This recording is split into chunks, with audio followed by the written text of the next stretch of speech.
ठीक है, तो कल आप लोग सारे लोगों ने, मैं उम्मीद करती हूँ, प्रैक्टिस किया होगा और आप सबसे बन गया होगा। ठीक है, तो आज हम शुरू करते हैं बीगेम मेथड। बीगेम मेथड कुछ नहीं है, modified distribution, sorry, modified simplex method है। जैसा कि हमने देखा था कि जब हम ग्राफिकल सॉल्व करते हैं तो उसमें हमारे साथ क्या होता है कि हमारे पास दो वेरिएबल होने चाहिए। ठीक है, मोर देन टू वेरिएबल होंगे तो हम ग्राफिकल से नहीं सॉल्व कर पाते हैं। और यदि हम सिंप्लेक्स की बात करें तो सिंप्लेक्स में हमारे पास एक रेस्ट्रिक्शन होता है कि हमारे पास सिंप्लेक्स मेथड से सॉल्व करने के लिए ओनली लेस देन, हाँ, ओनली लेस देन और इक्वल टू का साइन होना चाहिए। ठीक है, यदि इसके सिवा कुछ भी अलग साइन होता है तो उस कंडीशन में लेस देन इक्वल के सिवा कुछ भी अलग साइन होता है तो हम सिंप्लेक्स से सॉल्व नहीं कर पाते हैं। ठीक है, तो यदि आपका ग्रेटर देन इक्वल टू का साइन हो या फिर खाली इक्वल टू का साइन हो तो उस कंडीशन में हमको बिगेम मेथड यूज करना होता है। ठीक है, और इसमें क्या होता है कि जैसे आप क्या कर रहे थे उसमें स्लैक वेरिएबल प्लस S1, जैसे आप वहाँ पे ऐड कर रहे थे ना प्लस S1, क्योंकि हमेशा हमारा प्रॉब्लम क्या था, लेस देन इक्वल टू का प्रॉब्लम था, तो हमेशा हम क्या करते थे, प्लस S1 यूज करते थे। बट यहाँ पे क्या होगा, यहाँ पे हमारे पास ग्रेटर एंड इक्वल का भी आएगा, तो हम क्या करेंगे, -S1 यूज करेंगे। और जब भी हम मतलब सरप्लस वेरिएबल यूज करते हैं तो उसके साथ हमको एक आर्टिफिशियल वेरिएबल यूज करना होता है। ठीक है, एक आर्टिफिशियल वेरिएबल यूज करना होता है, A1 A2 A3 जो भी होगा। और आपको ये इंश्योर करना रहता है कि ये आर्टिफिशियल वेरिएबल लास्ट में आपके बेसिक में, जो हम बेसिक वाला लाइन करते थे ना, जो इधर पे हम क्या लिखते थे, बेसिक लिखते थे, उसके नीचे बहुत सारे वेरिएबल होते थे जो हमारे फाइनल सॉल्यूशन में हमको बी की वैल्यू के अकॉर्डिंग, जो भी बी की वैल्यू होती है रेस्पेक्टिव बी की वैल्यू, वो उसके आंसर्स होते थे। ठीक है, और जो भी वेरिएबल बेसिक में नहीं होता था उसकी वैल्यू हम क्या लेते थे, 0 लेते थे। तो ये आर्टिफिशियल वेरिएबल जो हम लोग ए यूज करेंगे वो कभी भी इस बेसिक में नहीं होना चाहिए, ये बस हमको ध्यान रखना पड़ेगा। ठीक है, वो हम सिर्फ सॉल्यूशन ऑब्टेन करने के लिए ये आर्टिफिशियल वेरिएबल ऐड करेंगे, बट हम इंश्योर करेंगे हमेशा कि ये हमारे फाइनल सॉल्यूशन में ना हो। तो चलो देखते हैं क्या है बिगेम मेथड, या फिर मॉडिफाइड सिंप्लेक्स मेथड भी कहते हैं। It is the modified form of simplex method and it is always required whenever the constraint are greater than और इक्वल टू टाइप का। ठीक है, ग्रेटर देन इक्वल टू और इक्वल टू टाइप का, irrespective of whether the problem is for the maximization or minimization. ठीक है, in this condition we introduce an artificial variable a in the current solution to get the initial matrix. ठीक है, और this artificial variable must not appear in the final solution, जो मैंने आपको बताया वही चीजें यहाँ पे लिखी हुई है। ठीक है, तो अब चलो इसका हम प्रॉब्लम देखते हैं। इसके प्रॉब्लम सॉल्व करने के लिए, एक मिनट, हाँ, तो इसका प्रॉब्लम हम सॉल्व करने के लिए नेक्स्ट देखते हैं। अगेन इसमें भी कुछ स्टैंडर्ड फॉर्म है। ठीक है, तो एक स्टैंडर्ड फॉर्म तो आपको पता है कि वो नॉन नेगेटिव वाला जो हमने कल देखा था कि नॉन नेगेटिव कोफिशिएंट होगा तो आप -1 से मल्टीप्लाई करके आप उसको सॉल्व करते हो। ठीक है, अब दूसरा जो नया चीज, और जो पिछले वाले में था वो रहेगा ही रहेगा, जो सिंप्लेक्स में आपने देखा था स्टैंडर्ड फॉर्म वो रहेगा ही। बस यहाँ पे एक ये चीजें है कि जैसे कि यहाँ पे हम ग्रेटर देन इक्वल टू का साइन का यूज कर रहे हैं, तो यदि हम सिर्फ -S1 यूज करते हैं, ठीक है, जैसे मैंने तो आपको बता दिया कि -S1 के साथ में एक आर्टिफिशियल वेरिएबल यूज होगा, बट क्यों होगा ये हम देखते हैं। तो जैसे मान लिया आप -S1 यूज किए, ठीक है, तो अब क्या करोगे, ये दोनों मैंने बताया था कि ये दोनों आपके नॉन बेसिक वेरिएबल होते हैं जिनकी वैल्यू आपको रखनी होती है 0।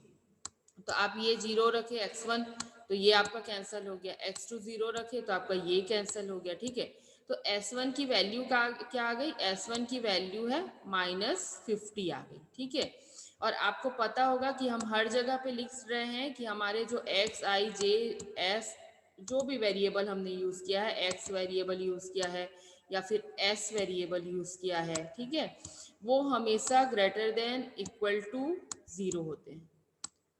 ठीक है, ग्रेटर देन इक्वल टू 0 होते हैं। तो क्या ये कंडीशन सेटिस्फाइड हो रहा है? नहीं। ठीक है, ये कंडीशन यहाँ पे सेटिस्फाइड नहीं हो पा रहा है। इस कारण से हम क्या करते हैं, एक आर्टिफिशियल वेरिएबल ले लेते हैं और फिर क्या करते हैं, ये तीन हमारा नॉन बेसिक वेरिएबल हो जाता है और ये हम एज ए बेसिक वेरिएबल हम इसको यूज़ करते हैं। तो देखो अब ये तीनों की वैल्यू आप 0 0 और 0 रखें, क्योंकि हम क्या, हमारे नॉन बेसिक वेरिएबल की वैल्यू हम क्या करते हैं, इनिशियल सॉल्यूशन में एज्यूम करते हैं कि वो 0 होगी। तो जब वो 0 होगी तब हमारा जो A1 है, ठीक है, वो 50 आ रहा है। तो मतलब कि यहाँ पे यदि हमारा एक और रहे कि ए भी एक वेरिएबल है, यदि ए भी हम यूज़ करें तो हमारे इस वाले क्लॉज को सेटिस्फाइड कर रहा है। ठीक है, इसी कारण से जब भी हम सरप्लस वेरिएबल यूज़ करते हैं तो उसके साथ में हमेशा एक आर्टिफिशियल वेरिएबल यूज़ होगा। ठीक है, और ये देखो अब जैसे मान ली ये दूसरा ये तो पहला जो स्टैंडर्ड फॉर्म है, मेरे ख्याल से ये आपको समझ आ गया होगा कि यदि ग्रेटर देन इक्वल टू का प्रॉब्लम है तो आप कैसे हैंडल करने वाले हो। अब यदि देखो कई बार प्रॉब्लम ऐसे भी होगा जिसमें इक्वेशन आपके ऐसे रहेंगे, constant equation 4x1 minus 3x2 equal to 48। ठीक है, तो अब यदि इक्वल टू वाला साइन है तब आप क्या करोगे, स्लैक या सरप्लस यूज नहीं करोगे, ओनली आप आर्टिफिशियल वेरिएबल यूज करोगे। ठीक है, कि यदि आप इसकी वैल्यू 0 करते हो तब आपके पास इधर 48 बच रहा है, तो कोई तो वेरिएबल होगी जिसकी वैल्यू होगी 48। तो इसके लिए हम सिर्फ क्या करेंगे, एक आर्टिफिशियल वेरिएबल यूज करेंगे। ठीक है, और तीसरा जो है, जो इसमें डिफरेंस है सिंप्लेक्स से, उसमें ये है कि यदि आपका आप क्या करते थे, स्लैक और सरप्लस वेरिएबल को विथ जीरो कोफिशिएंट आप ऐड करते थे ऑब्जेक्टिव फंक्शन में। ठीक है, हम ऑब्जेक्टिव फंक्शन में क्या करते थे, प्लस 0 S1 प्लस 0 S2 ऐसा कुछ लिखते थे, है ना, उसको जीरो कोफिशिएंट के साथ में ऐड करते थे। तो अब क्या करेंगे कि जो आर्टिफिशियल वेरिएबल है उसको हम माइनस एम, मतलब सॉरी एम एम एक कोफिशिएंट के साथ में हम ऑब्जेक्टिव फंक्शन में ऐड करेंगे। यदि हमारा m जो है ये कि बहुत वेरी लार्ज क्वांटिटी है, ये हम एज्यूम करते हैं, और ये है कि मैक्सिमाइजेशन का प्रॉब्लम है, तो आप नेगेटिव m यूज़ करोगे कोफिशिएंट में, मतलब ऑब्जेक्टिव फंक्शन में। यदि मिनिमाइजेशन का प्रॉब्लम है तो आप पॉजिटिव यूज़ करोगे। ठीक है, तो ये नेगेटिव पॉजिटिव यूज़ करने का मतलब क्या है, देखो m हमारी बहुत लार्ज क्वांटिटी है, हम ये मान रहे हैं। ठीक है, तो मैक्सिमाइजेशन के प्रॉब्लम में हम चाहते हैं कि यदि हमारा, हालांकि आर्टिफिशियल वेरिएबल हमारे फाइनल सॉल्यूशन में नहीं होगा, लेकिन यदि हो भी तो उसको हम कभी भी कंसीडर ना करें, क्योंकि वो हमारे ऑब्जेक्टिव फंक्शन को माइनस एम कोफिशिएंट दिया हुआ है। इस कारण क्या होगा, वो हमारे ऑब्जेक्टिव फंक्शन को रिड्यूस कर देगा, तो अल्टीमेटली वो हमारे किसी काम का नहीं होगा। इस कारण से हम उसको माइनस एम देते हैं और इसमें हम प्लस एम देते हैं, क्योंकि हमारा मिनिमाइजेशन में ऑब्जेक्टिव है हमारा कि हमारा जो भी ऑब्जेक्टिव फंक्शन है वो मिनिमाइज करे। बट यदि हम पॉजिटिव एम साइन देते हैं तो क्या होगा कि उसका अल्टीमेटली वो इंक्रीज कर देगा हमारे ऑब्जेक्टिव फंक्शन को, तो इंक्रीज करेगा तो अल्टीमेटली हमारे लिए कोई काम का नहीं होगा। तो इसलिए ये एक इनिशियल सॉल्यूशन ऑब्टेन करने के लिए ये हमारा एक, कहना चाहिए एक फॉलो करना है ये प्रोसेस, कि आपको जो आर्टिफिशियल वेरिएबल हो वो यदि मैक्सिमाइजेशन का प्रॉब्लम है तो माइनस एम के साथ आप यूज़ करोगे, और मिनिमाइजेशन का प्रॉब्लम है तो प्लस एम के साथ। लेकिन अगेन मैं कहती हूँ कि मैं आपको जो सॉल्व करना बताऊंगी उसमें मैं क्या करूँगी, आपको आपके मिनिमाइजेशन के प्रॉब्लम को मैं मैक्सिमाइजेशन में कन्वर्ट कर दूंगी। तो आपको हमेशा यही चीज़ें याद रखनी है कि आपको जब भी आर्टिफिशियल वेरिएबल यूज़ करते हो तो उसके लिए माइनस एम कोफिशिएंट लेके आप ऑब्जेक्टिव फंक्शन में ऐड करोगे। ठीक है, तो आज मैं जो आपको प्रॉब्लम एग्जांपल में लूँगी तो वो मैं मिनिमाइजेशन का प्रॉब्लम लूँगी, ताकि आप सिंप्लेक्स में भी कैसे सॉल्व करना है सीख जाओ कि मिनिमाइजेशन के प्रॉब्लम को कैसे हम मैक्सिमाइजेशन में कन्वर्ट करेंगे, और यहाँ पर भी आपको समझ आ जाएगा कि बिग गेम में आपको कैसे करना है। तो आई होप ये तीनों स्टैंडर्ड फॉर्म आपको समझ आ गए होंगे। ठीक है, तो हम आगे प्रोसीड करें। समझ आ गया सबको? लिख सकते हो चैट बॉक्स में। या फिर कोई अनम्यूट करके बोल दो जिससे कि हम आगे अपना स्टार्ट करें।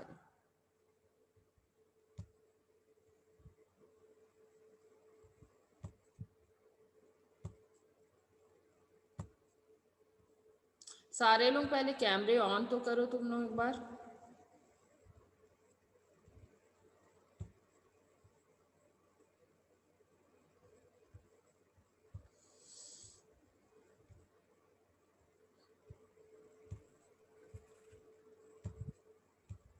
क्यों कैमरे ऑफ कर देते हो बार बार?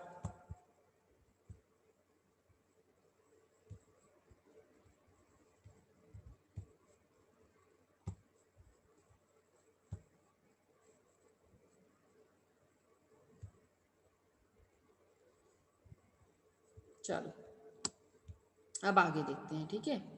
तो ये हमारे पास एक प्रॉब्लम है जो कि ये है कि मिनिमाइजेशन का प्रॉब्लम है, ठीक है। मिनिमाइजेशन का प्रॉब्लम है, क्या लिखा हुआ है, -3x1 plus x2 plus x3, ठीक है। ये हमारा ऑब्जेक्टिव फंक्शन है जिसको मिनिमाइज करना है। सब्जेक्ट टू कंस्ट्रेंट है जो इसके x1 -2x2 plus x3 is less than equal to 11, -4x1 plus x2 plus 2x3 is greater than equal to 3, 2x1 minus x3 is equal to -1। ये तीन है हमारे पास। देखो तीनों तरह के साइन हमारे पास यूज हो रहे हैं, लेस देन वाला भी, ग्रेटर देन वाला भी और इक्वल टू वाला भी, ठीक है। तो अब देखो इसको स्टैंडर्ड फॉर्म में कन्वर्ट करने के लिए आप क्या करोगे, सबसे पहले आप ये जो मिनिमाइजेशन का प्रॉब्लम है, ठीक है, उसको हमको मैक्सिमाइजेशन में कन्वर्ट करेंगे हम लोग, ठीक है। तो convert minimization to maximization by multiplying -1 on the objective function, ठीक है।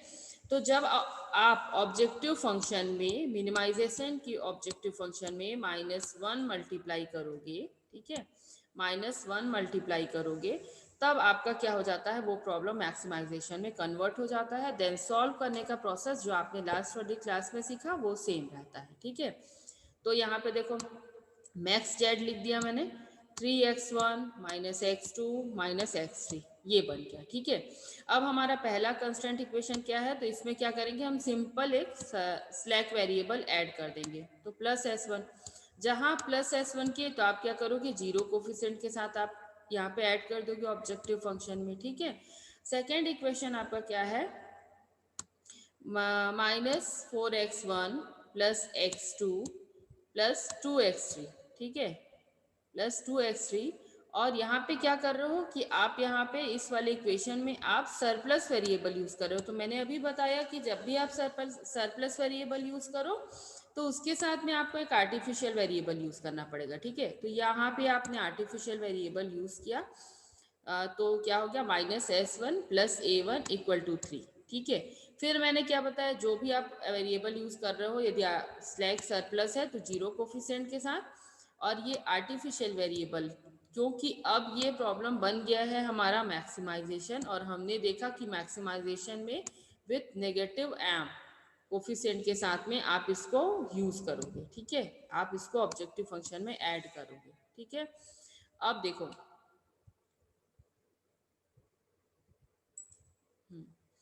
और अब देखो कि आप यहाँ पे, एक मिनट, अब यहाँ पे आपका ये हो गया, दो,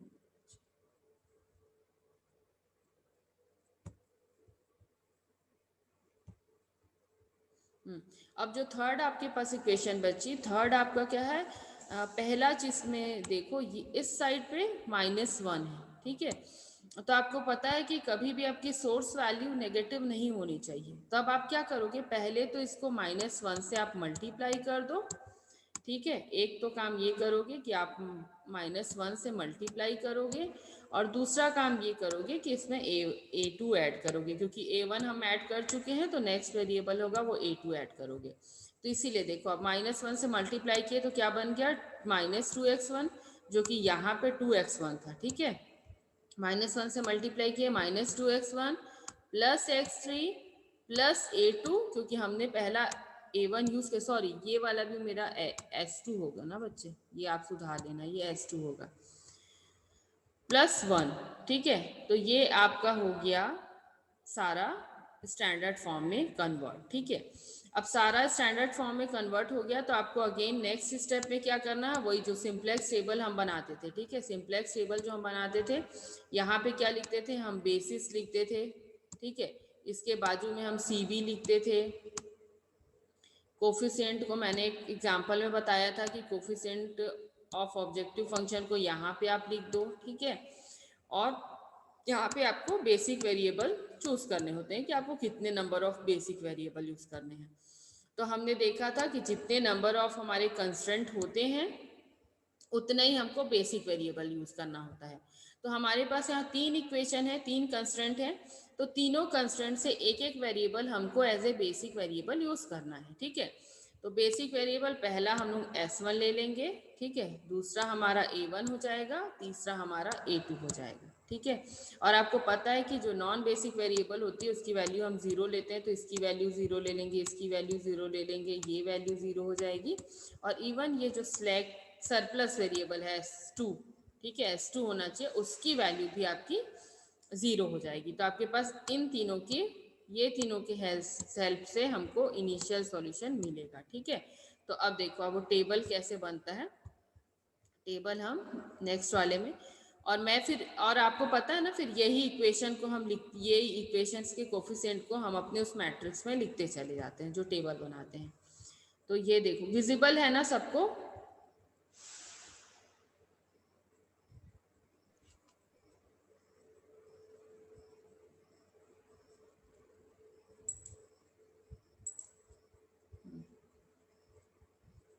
ये तो देखो पहला जो सिंप्लेक्स टेबल बना है, ठीक है, इनिशियल सॉल्यूशन ऑब्टेन करने के लिए जो सिंप्लेक्स टेबल बना हुआ है उसमें क्या है, मैंने CJ टॉप में लिख दिया है, ठीक है। सेकंड आपका जो रो होता है उसमें यहाँ पे बेसिक, यहाँ पे CB आ जाता है, यहाँ पे सारे वेरिएबल और ये B की वैल्यू, और यहाँ पे ये आपका हो जाता है थीटा, ठीक है। तो आप ये टेबल तो मेरे ख्याल से आप सब बना लोगे। तो पहले में से इक्वेशन में से S1, दूसरे से A1, तीसरे इक्वेशन से A2, ये 3 वेरिएबल हमने ले लिए हैं जो कि हमारा क्या होगा, बेसिक वेरिएबल होगा, ठीक है, जो कि हमारा बेसिक वेरिएबल होगा। उसके बाद फिर आप क्या करोगे, फर्स्ट सिंप्लेक्स टेबल तो अब मेरे ख्याल से किसी को बनाने में कोई भी दिक्कत नहीं होनी चाहिए। तो फिर ये आपका पहला टेबल क्या हो जाएगा, CJ की वैल्यू 3 -1 1। अब देखो यहाँ पे याद रखना, ये जो हमने मैक्सिमाइजेशन में कन्वर्ट किया है ना, हम उसी से ही बना रहे हैं, ठीक है। तो 3 -1 1 0 0, ये दोनों का m -m था तो हमने वैसा ही लिख दिया यहाँ पे। उसके बाद फिर क्या हुआ कि हम बेसिक के सामने में, बेसिक जो वेरिएबल थे आपके, बेसिक वेरिएबल आपने S1, A1 और A2 लिया, तो इसके कोफिशिएंट ऑब्जेक्टिव फंक्शन में क्या था, 0 -m और -m, ठीक है। और ये तो आपने इक्वेशन ही लिख दिया, ये जो आपने, इसको हम क्या कहते हैं, ये आपका बॉडी मैट्रिक्स, मतलब जो इक्वेशन आपके स्टैंडर्ड फॉर्म में जो भी आपकी वैल्यू थी वो। और फिर यहाँ पे आपने पहले वाले इक्वेशन में S1 है तो ये 1 है, बाकी ये दोनों 0 हैं, ठीक है। दूसरे वाले इक्वेशन में आपका -S2 था इसलिए -1 लिखा है ना हमने यहाँ पे, और ये आपका रेस्ट आपका 0 हो गया। तीसरे वाले इक्वेशन में क्या था आपका, पहले 0, फिर यहाँ पे 1, ये भी 0 हो गया, और वैसे यहाँ पे 0 0 और 1 हो गया A2 आपका। तो इस तरह से आपका पहला मैट्रिक्स बन जाएगा। यहाँ पे आपने B की वैल्यू ले ली 11 3 और 1, ठीक है। तो ये आपका पहला इक्वेशन बन गया, ठीक है। अब पहले आप क्या करोगे, सबसे पहले ZJ कैलकुलेट करोगे। ZJ हमारे पिछले वाले में क्या होता था, इधर 0 0 होता था तो हमारी वैल्यू नहीं आती थी, बट यहाँ पे -m है तो हमारी कुछ वैल्यू आएगी। तो देखो ZJ यहाँ पर के लिए क्या आता है, 0 × 1 प्लस, ठीक है, -m × -4, मतलब क्या हो गया, +4 हो गया, है ना, माइनस माइनस प्लस तो 4m हो गया, प्लस -m × -2, मतलब कि माइनस माइनस प्लस मतलब 2m, तो 4m प्लस 2m कितना हो गया, तो 6m हो गया। ठीक है, समझ आया यहाँ पे? बच्चे आज शायद 40 मिनट के बाद में वो लोग कैंसिल कर देंगे, तो मैं आपको तुरंत से दूसरा लिंक भेजूंगी, आप उससे ज्वाइन कर लेना। ठीक है, और हाँ फिर ये नेक्स्ट वाले में क्या होगा, ये वाला 0 प्लस -2, तो ये तो 0 हो जाएगा। -m इंटू 1 मतलब -m प्लस -m इंटू 0 मतलब कि ये -m ही आ गया। ठीक है, वैसे ही आप इधर भी कैलकुलेट कर लोगे, तो इस तरह से आपका ये ZM की वैल्यू आ गई 6m -m -3m m और -m ये आपकी वैल्यू आ गई। ठीक है, उसके बाद फिर देखो अब क्या होता है, CJ माइनस ZJ। CJ की वैल्यू क्या है 3 और ये क्या है ZJ 6m, तो ये क्या हो गया 3 माइनस 6m। ठीक है, वैसे यहाँ पे क्या है -1 है, ये -m है, तो -m यानी कि -m plus m -1 plus m हुआ यहाँ पे। वैसे ही आप माइनस करेंगे तो -1 प्लस 3m आ गया। तो इस तरह से आपकी सारी डेल्टा जे की वैल्यू आ गई। अब देखो ये क्या प्रॉब्लम है, मैक्सिमाइजेशन का प्रॉब्लम, तो हमको ऐसा चूज करना है डेल्टा जे जो कि हमारे प्रॉब्लम को मैक्सिमाइज करे। ठीक है, तो हमारे प्रॉब्लम को यहाँ पे मैक्सिमाइज सबसे ज़्यादा कौन कर रहा है, देखो ये तो -6m है, तो मतलब ये तो मिनिमाइज कर रहा है, क्योंकि m हमारी लार्ज क्वांटिटी है, तो ये तो हमारा नहीं आएगा। अब देखो ये भी -m है, तो मतलब ये भी ऑब्जेक्टिव फंक्शन को डिक्रीज करेगा, तो हम इसको भी सेलेक्ट नहीं करेंगे। हमारे पास ये है ऑप्शन में एक m, ये है ऑप्शन में एक m, ये वाला m है, ये वाला m है, और यहाँ पे देखो ये सब m और m है, बट ये 3m है। ठीक है, तो ये आपके ऑब्जेक्टिव फंक्शन को सबसे ज़्यादा इंक्रीज करेगा, इस कारण से हम इसको सेलेक्ट करेंगे एज ए इनकमिंग वेरिएबल। ठीक है, और एज ए की कॉलम कहना चाहिए, और ये वेरिएबल आपका बन गया इनकमिंग वेरिएबल। ठीक है, अब देखो अब आपको सेलेक्ट करना है कि आपका आउटगोइंग वेरिएबल कौन सा होगा, कौन सा वेरिएबल है जो आपको जिसको x3 रिप्लेस करेगा। ठीक है, तो उसके लिए क्या करते हैं हम, ये b divide by aij of की कॉलम करते हैं, तो 11 डिवाइड बाई 1 क्या हो गया, 11 आ गया। 3 डिवाइड बाई 2 तो 3/2 आ गया। 1 डिवाइड बाई 1 तो 1 आ गया। अब इसमें से जो मिनिमम होता है, ये जो भी वैल्यू दी हुई है, इसका जो भी मिनिमम होता है, मिनिमम पॉजिटिव वैल्यू वही हम सेलेक्ट करते थे। ठीक है, तो मिनिमम पॉजिटिव वैल्यू हम सेलेक्ट करते थे, तो यहाँ पे मिनिमम पॉजिटिव क्या होगा, इन तीनों में 1 होगा, तो ये 1 हमारा बन गया आउटगोइंग वेरिएबल। ठीक है, यहाँ तक समझ आया सबको?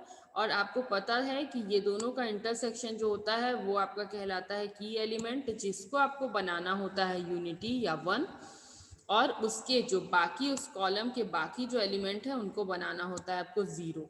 ठीक है, तो ये बाय डिफ़ॉल्ट हमको 1 मिला हुआ है, तो हम क्या करेंगे, पहले तो इसमें नया टेबल भी बना सकते हो, और मैं क्या करती हूँ उसी के नीचे ही लिखते चली जाती हूँ, ताकि मुझे बार बार लिखना ना पड़े और कम स्पेस में मेरा सॉल्यूशन कंप्लीट भी हो जाए। ठीक है, हाँ यहाँ पे एक और आप चीज़ कर सकते हो कि यहाँ पे आप z की वैल्यू कैलकुलेट करके लिख सकते हो अकॉर्डिंग टू दिस।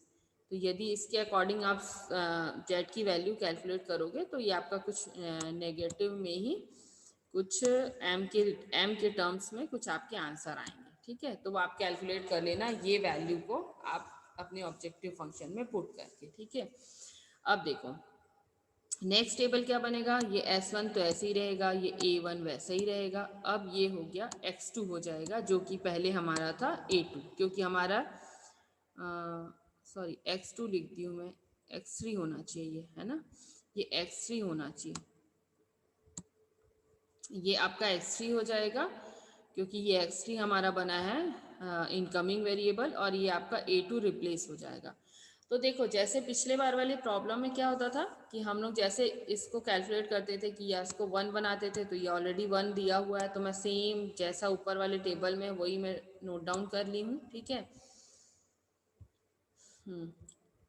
और ये दोनों को मेरे को बनाना है 0 बाय यूजिंग रो ऑपरेशन। तो मैं क्या ऑपरेशन लगा सकती हूँ, ये है 2, ठीक है, और ये है मेरे पास 1। तो मैं क्या कर सकती हूँ, यदि इसमें मैं इस वाले रो में यदि मैं 2 मल्टीप्लाई करके इससे माइनस कर दूँ, ठीक है, इससे माइनस कर दूँ, तब फिर क्या होता है, तब मेरा ये 0 हो जाएगा। तो मैं इसीलिए ऐसा ही ऑपरेशन लगाई हूँ, R2 minus 2R1 into new लिखी हूँ। अब न्यू का मतलब क्या है कि यहाँ पे तो बच्चे ये बाय डिफ़ॉल्ट 1 है, तो हमको कोई फ़र्क नहीं पड़ रहा है, हम यहाँ पे 1 ले रहे हैं, ठीक है। लेकिन समटाइम्स क्या होता है, 3/2 है जैसे, ठीक है। अब मान ले 3/2 है, तो आप क्या करोगे, 3/2 2/3 मल्टीप्लाई करके इसको 1 तो बना लोगे। और लेकिन यहाँ पे कुछ डिजिट अलग है, तो यदि आप कैलकुलेट करोगे, जैसे मान ले ये 3/2 होता, ठीक है, ये 3/2 होता, तो हम लोग को क्या ऑपरेशन लगाना पड़ता, R2, ठीक है, R2 माइनस 3/2 तो रहेगा ही, ठीक है, 3/2, तो इसको हम, ये हमारा 2 है, तो हमको यहाँ पे क्या करना पड़ता, एक तो 2/3 मतलब 4/3 करना पड़ता, मल्टीप्लाई बाई 4/3। यदि ये आप करोगे ना 4/3, तब जाके वो 0 आता। तो इसलिए हम क्या करते हैं, हमेशा जो न्यू रो बनता है ना यहाँ पे जिसमें 1 रहता है, तो उससे कैलकुलेट करना इजी होता है। तो इसीलिए हमेशा जो भी न्यू वाला आपका रो बना रहेगा, की रो, उसी से ही आप क्या करोगे, सेलेक्ट करोगे, ठीक है, की एलिमेंट वाले रो से। तो और आगे अभी नहीं समझ आया होगा तो आगे फिर से करेंगे तो समझ आ जाएगा। फिर बाकी आप ये आपका फिर 0 हो गया, ये सेम कैलकुलेट कर लोगे आप वैसे ही जैसे आपने पिछले प्रॉब्लम में भी आपने किया होगा, ठीक है। और फिर इस वाले रो को 0 बनाने के लिए क्या किया, ये दोनों को आप जस्ट माइनस कर दो, तो ये आपका 0 हो जाएगा। तो वैसे ही सारे एलिमेंट आप माइनस करते जाओगे तो आपकी वैल्यू b की आ गई 10, 1 और 1 आ गई, ठीक है। और अब ZJ हर बार लिखने की ज़रूरत नहीं है, यदि आप डायरेक्ट कैलकुलेट कर सकते हो तो आप ZJ रिप्लेस कर सकते हो और आप डायरेक्ट डेल्टा J भी लिख सकते हो। तो यहाँ मैंने डायरेक्ट डेल्टा J लिखा, तो ये 1 आ गया, ये -1 प्लस m आ गया, ये बाकी 0 0 और 0 हो गया, ये -m हो गया। तो ये तो हमारे किसी काम का नहीं है क्योंकि हम इसको तो सेलेक्ट नहीं करेंगे। अब हमारे पास पॉजिटिव में एक ये है, एक ये है, तो क्योंकि ये m के साथ पॉजिटिव है और m हमने बहुत लार्ज क्वांटिटी माना है, एज्यूम किया है, तो इस बार ये बन गया हम लोगों का इनकमिंग वेरिएबल, ठीक है। अब अगेन क्या है, आपको आउटगोइंग वेरिएबल चूज करना है, तो आप क्या करोगे, इस वाले से डिवाइड करोगे आप b को, ठीक है, तो आपका आउटगोइंग वेरिएबल आएगा। पर अब देखो यहाँ पे एक चीज है जो सीखने वाली बात है कि थीटा यदि आपका AIJ नेगेटिव होगा तब आप थीटा नहीं कैलकुलेट करोगे क्योंकि आपको नेगेटिव रिप्लेसमेंट रेशियो नहीं चाहिए, ठीक है। यदि आपका AIJ 0 होगा, ठीक है, तो क्या होता है, कोई भी क्वांटिटी डिवाइड बाय 0 क्या होता है, इन्फिनिटी, ठीक है। तो ये इन्फिनिटी आ रहा है, उसको भी आप कैलकुलेट नहीं करोगे, ठीक है। तो ये दो चीज जो आपको यहाँ पे सीखनी थी कि यदि आपकी थीटा की वैल्यू आप तभी कैलकुलेट करोगे जब पॉजिटिव है। तो यहाँ पे क्या, ये डैश हो गया हमारा, ये भी डैश हो गया, तो अब क्या हो गया, 1 डिवाइड बाई 1 सिर्फ एक पॉजिटिव आया, ठीक है। तो ये आपका हो गया आउटगोइंग वेरिएबल। और एक चीज़ यहाँ पे जो ध्यान देने वाली है, मैंने सबको कैलकुलेट किया, हर कॉलम मैंने कैलकुलेट किया है, ठीक है। लेकिन आप देखो मैंने ना A2 को मैं डैश कर दी। तो A2 को क्यों डैश कर दी, क्योंकि हमारा पहला मैंने जैसे बीगेम शुरू किया था तो लिखा था क्या वहाँ पे कि ऑब्जेक्टिव मतलब आर्टिफिशियल वेरिएबल हमारे फाइनल सॉल्यूशन का पार्ट नहीं होना चाहिए, है ना। आर्टिफिशियल वेरिएबल फाइनल सॉल्यूशन का पार्ट नहीं होना चाहिए। तो जैसे एक बार भी ये यदि कोई आर्टिफिशियल वेरिएबल बेसिक से यदि हट जाता है ना, जैसे ये यहाँ पे हट गया ना, तो इसको हमको आगे कभी अपने सॉल्यूशन का पार्ट नहीं बनाना। एक बार हटा मीन्स वो चला गया। जबकि ये सरप्लस और स्लैक वेरिएबल के साथ ऐसा नहीं होता, यदि वो एक बार हट गए हैं तो फिर से वो यहाँ पे बेसिक में आ सकते हैं। लेकिन आर्टिफिशियल वेरिएबल यदि एक बार हटा तो फिर वो हमारे बेसिक सॉल्यूशन का पार्ट कभी भी नहीं होगा। इस कारण से मैं उसके कैलकुलेशन की हमको कभी ज़रूरत पड़ेगी ही नहीं, हम उसको अपना पार्ट नहीं मानते हैं। तो मैं अपना काम इजी करना चाहती हूँ, इसलिए मैं इसको डैश कर दी। ठीक है, अब देखो इस वाले में हमारा ये फिर लिविंग वेरिएबल बन गया A2, तो इसलिए मैंने नेक्स्ट वाले में A1 और A2 दोनों को कैलकुलेट नहीं किया है, वो मैंने डैश कर दिया है। ठीक है, क्योंकि इसकी वैल्यू ही नहीं है, जब हमारे सॉल्यूशन में आने ही नहीं वाला तो हम क्यों अननेसेसरी कैलकुलेट करें। तो ऐसे करके आप अपना टाइम सेव कर सकते हो। यदि कोई कैलकुलेट कर देता है तो भी उसमें दिक्कत नहीं है, बस ये ध्यान रखना कि यदि यहाँ पे डेल्टा जे आपका इनकमिंग वेरिएबल बनने वाला होगा तो आप उसको सेलेक्ट नहीं करोगे। ठीक है, क्योंकि एक बार जो आर्टिफिशियल वेरिएबल आपके बेसिक से हटा तो दोबारा बेसिक में एंट्री नहीं करता, जबकि स्लैक और सरप्लस वेरिएबल दोबारा एंट्री कर सकते हैं। अब देखो, अब नेक्स्ट, हाँ जो नेक्स्ट टेबल बनेगा उसमें तो 0S1 वैसे ही रहेगा। ये यहाँ पे x2 आ गया, जो कि पहले क्या था, A1 था, और ये वैसे ही रहेगा जो हमारे पिछले वाले टेबल में था। ये x2 नहीं, ये x3 होगा, मैंने पहले भी बताया। ठीक है, तो फिर इनके कोफिशिएंट ऑब्जेक्टिव फंक्शन में -1 थे, तो आप वो नोट डाउन कर लिए हो। अब उसके बाद देखो यहाँ पे क्या है आपका की एलिमेंट कौन सा बना, 1। ठीक है, तो अगेन 1 बना तो हमको कोई ऑपरेशन लगाने की जरूरत नहीं, हम डायरेक्टली हमने उस रो को ऐसे ही as it is note down कर लिया। ठीक है, अब उसके जो बाकी एलिमेंट है आपको इसको बनाना है 0, ये आपका बाय डिफॉल्ट 0 बना हुआ है, तो हमारा और कैलकुलेशन आसान हो गया, हम इसको भी as it is note down कर लेंगे जैसे ऊपर वाले टेबल में दिया हुआ है। तो बस अब हमको बनाना है इसको 0। ठीक है, तो यहाँ पे आप ऑपरेशन क्या लगाओगे, R1 माइनस साइन है और यहाँ पे प्लस साइन है, तो आपका ऐड करने से हमारा काम बन जाएगा। तो प्लस ये 2 है, यहाँ पे हमारे पास 1 है, तो हम क्या करेंगे, 2R2 न्यू। ठीक है, न्यू या ओल्ड, क्योंकि यहाँ पे 1 ही है तो फर्क नहीं पड़ेगा, लेकिन न्यू या ओल्ड आप कुछ भी कर सकते हो। तो ये आप ऑपरेशन लगाओगे तो फाइनली आपकी वैल्यू आ जाएगी 3 - 0, तो ये तो 3 ही रहेगा, तो हमको 0 ही लाना है। ये 0 - 0 0 ही रहेगा, यहाँ पे 1 - 0 1 रहेगा, यहाँ पे क्या था,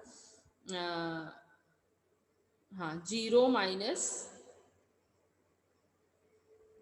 हाँ 0 -1 × 2 हो गया, तो इस कारण से यहाँ पे -2 आ गया। ये वाला क्या हो जाएगा आपका, ये वाला क्या हो गया आपका 10 + 2 × 1। ठीक है, 2 × 1 यानी कि 2 इसलिए आ गया यहाँ पे 12। ठीक है, अब 12 आया तो अब यहाँ पे क्या हो गया, आपके यहाँ पे कुछ वेरिएबल की, अब यहाँ पे z की वैल्यू आपकी आएगी। ठीक है, x2 × 1 + x3 × ये 1, तो इसके कोफिशिएंट क्या है, 1 × 1, तो -1 यहाँ पे z इक्वल टू आपका -2 आएगा। ये z इक्वल टू -2 आपका आएगा। यहाँ पे आप साथ में z कैलकुलेट कर सकते हो। ठीक है, और एट लास्ट भी कैलकुलेट कर सकते हो, तो z इक्वल टू 2 आ गया। अब देखो, अब डेल्टा j कैलकुलेट करोगे, यहाँ पे फिर डेल्टा j की वैल्यू यहाँ पे क्या आ गई, 1 आई, यहाँ पे 0 0 0 -1, ये मैंने छोड़ दिया क्योंकि ये मेरे को ज़रूरत नहीं है। तो इन सब को तो सेलेक्ट नहीं करना है क्योंकि ये 0 है, नेगेटिव है, तो हमारे काम का नहीं। एक पॉजिटिव आ रहा है, तो अब इस बार ये बन जाएगा इनकमिंग वेरिएबल, आपका x1 बन जाएगा इनकमिंग वेरिएबल। लीविंग वेरिएबल के लिए अगेन आप क्या करोगे, इससे डिवाइड करोगे b को। ठीक है, तो ये डिवाइड करोगे तो अगेन इसमें क्या है, 0 और नेगेटिव है, तो आप नहीं कैलकुलेट करोगे, आपके पास सिर्फ एक ही बचा, यही आपका बन गया लिविंग वेरिएबल। तो अब आपका इस बार s1 लिविंग वेरिएबल बन गया और इसके जगह पे आपका x1 इसको रिप्लेस करने वाला है। तो नेक्स्ट टेबल में क्या हो गया, x1 x2 और x3 हो गया, उसके रेस्पेक्टिव कोफिशिएंट और ऑब्जेक्टिव फंक्शन के आप यहाँ पे लिख देते हो। और फिर से क्या है आपका इस बार की एलिमेंट बन गया ये 3। ठीक है, अब की एलिमेंट आपका बन गया 3।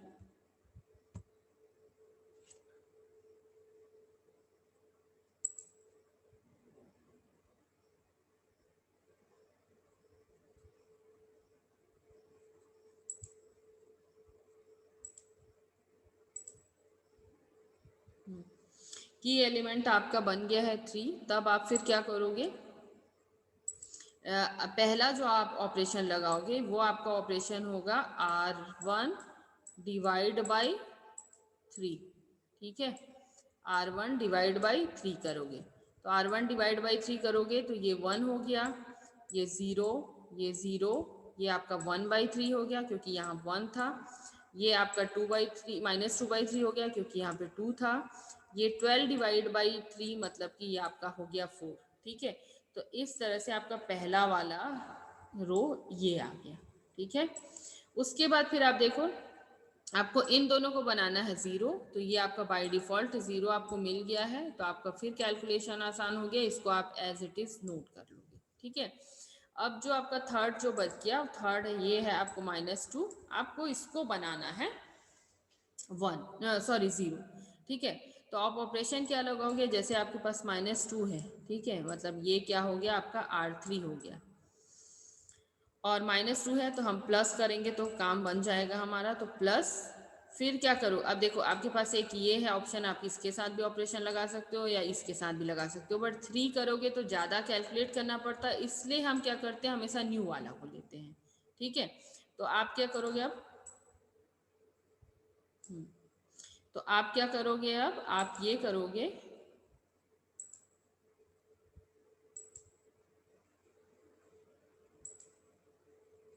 हाँ, आप सेलेक्ट करोगे ये वाला न्यू वाला के साथ में, तो फिर क्या करोगे, 2 टाइम्स इंटू R1 न्यू, ठीक है, ये करोगे तो आपका 0 बन जाएगा वो।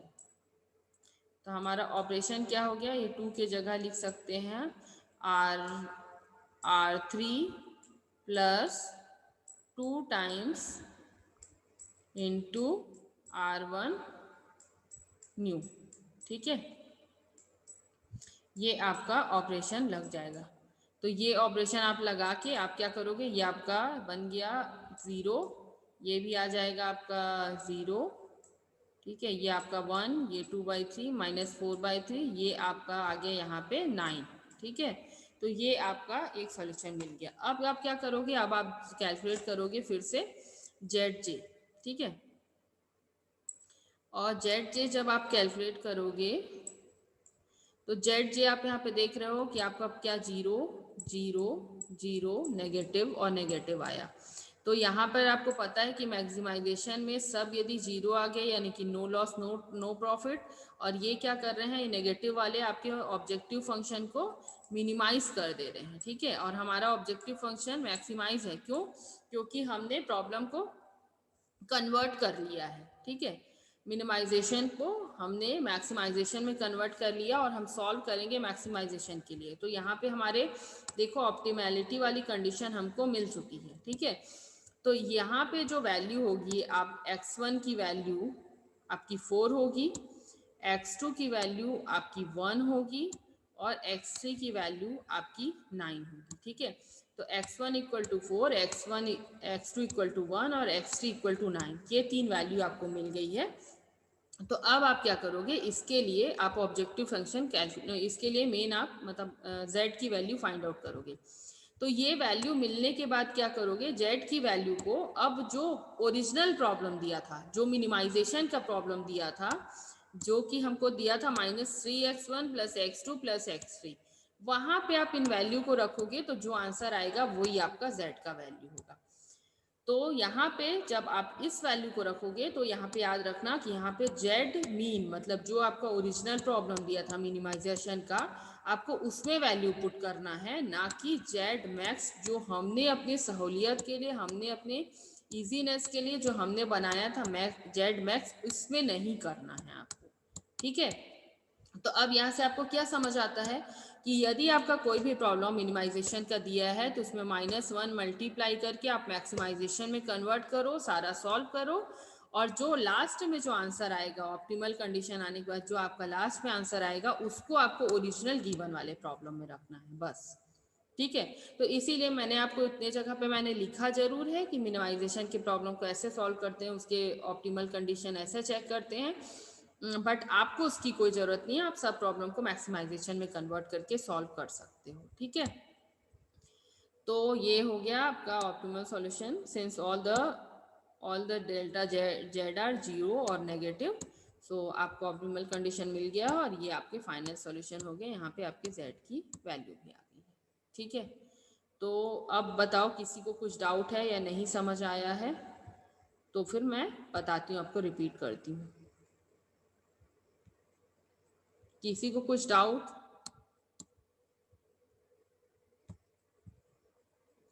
और डाउट नहीं है तो ये आपके लिए होमवर्क है, ठीक है। ये आप सॉल्व करके इसका आंसर मुझे बताना। इसका सॉल्यूशन मैंने डाला नहीं है, ध्यान नहीं आया मेरे को, तो इसका सॉल्यूशन फिर आप मुझे आंसर बताना, ठीक है, कि क्या है इसका आंसर, क्या होने वाला है। तो किसी को कुछ डाउट?